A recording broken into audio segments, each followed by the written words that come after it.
This week at Interior. Secretary Haaland this week announced $2 million in grants to support state and tribal conservation efforts, restoring and improving habitat for big game species.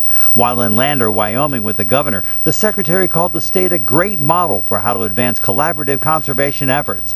Enhancing existing wildlife migration corridors and connecting habitat is a priority for the Biden-Harris administration under its America the Beautiful initiative.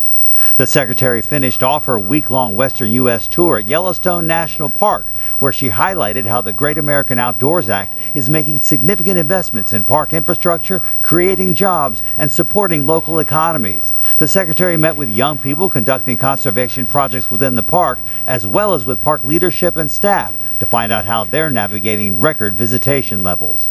The Bureau of Reclamation this week released a 2-year study of the Colorado River Basin, which shows a steep decline in water availability due to the ongoing historic drought and low runoff conditions. Total Colorado River system storage today is 40% of capacity, down from 49% at this time last year. The study projections will be used to set annual operations for Lake Powell and Lake Mead next year. Deputy Secretary Tommy Beaudreau spent 2 days in North Dakota this week, where he highlighted the Biden-Harris administration's investments in America's infrastructure. Stops included a roundtable discussion at Bismarck State College, a visit to the Snake Creek pumping plant near Cole Harbor, and a tour and roundtable at Theodore Roosevelt National Park.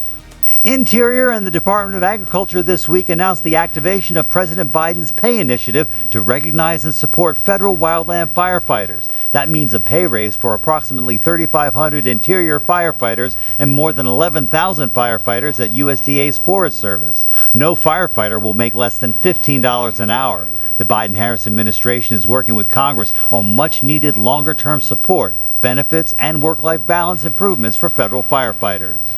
The Bureau of Ocean Energy Management this week announced it has completed its environmental review of the proposed South Fork Wind Project. That project offshore New York and Rhode Island could create up to 1,700 jobs and deliver about 130 megawatts of power.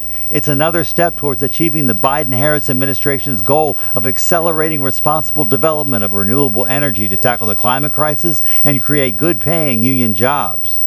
A joint report from the Fish and Wildlife Service and National Park Service indicates the fungus that causes white nose syndrome in bats may have spread to 5 counties across Southern California and northern Arizona. The syndrome has caused the deaths of millions of bats across the country over the last several decades. The findings suggest help from the public is needed, and it should continue to report the discovery of any dead or dying bats. And our social media picture of the week, the rocky, rough, and ready canyons on BLM-managed land surrounding Moab, Utah. Perfect for four-wheeling, hiking, and camping, this canyon country offers spectacular scenery, a vast array of arches, spires, cliffs, and mesas. Just remember to leave no trace. Make sure you follow us on Facebook, Instagram, Twitter, and YouTube. That's This Week at Interior.